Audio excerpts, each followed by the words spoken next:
Montreal Canadiens have just traded Jeff Petry, Ryan Poehling to the Pittsburgh Penguins in exchange for Mike Matheson and a fourth-round draft pick. Mike Matheson is 6 years younger than Petry, but he does take on another heavy cap hit at 4.8 or 4.9 million on the cap, which perhaps is not ideal.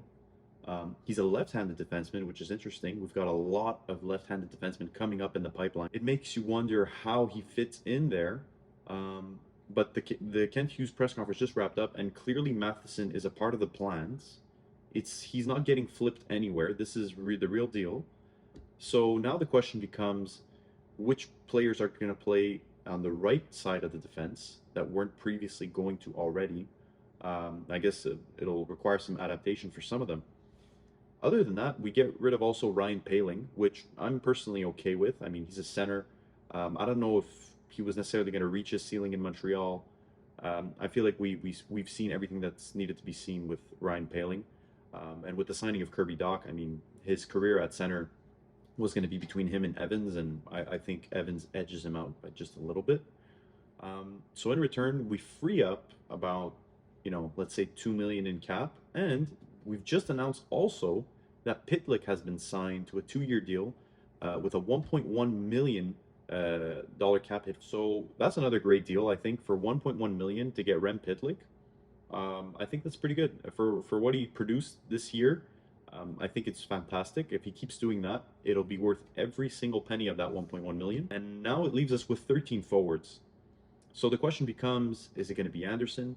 Is it going to be Armia? Is it going to be Dvorak? But we definitely know that there are a few forwards too many on the Canadiens.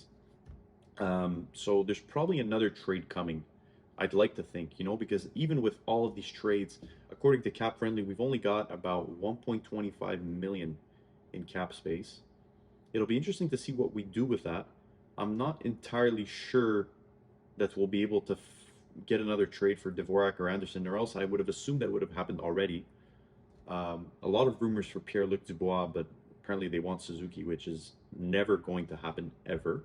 Sorry for all the Jets fans watching, if there are any. I feel so-so about this trade, but at the end of the day, I think it's quite clear from the way Kent Hughes spoke about in his press conference that no team was going to be willing to take Jeff Petry if it weren't for another contract going back in return.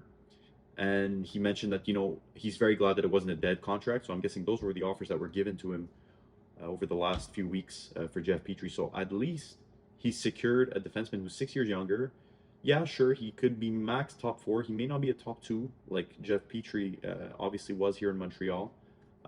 But obviously, I think, whatever cap room we can get at this point, we've gotten rid of. So yeah, I would have wished maybe they got a higher draft pick. We got a 4th-round draft pick in return. I feel like could have deserved like a 2nd-round pick, maybe a 1st. I don't know. But that's what we've got. So Jeff Petry, a great player for the Canadiens for the time that he's been here. An amazing pickup by Marc Bergevin. Well, one of his solids. We'll give it to him. And now what remains to be seen is how they move forward. Kent Hughes also mentioned that he's planning to sign another right-hand defenseman, and he's looking to do that. So we'll see what comes up in the market. I'm very curious to see who he would sign. We still have David Savard. Now he will become our top 2 defenseman, which I don't know what people think of that. But we'll see how his play picks up this season. But yeah, there you go, guys. That was the news of the day. Jeff Petry finally traded to the Pittsburgh Penguins. Guys, if you guys are watching this right now, like and subscribe and comment. And let me know what you guys think about this trade in the comments below. Was it a good deal? Was it the best deal we could have gotten? Should he have gone to Dallas and resolved the Klingberg situation? Let me know in the comments. Thank you guys so much.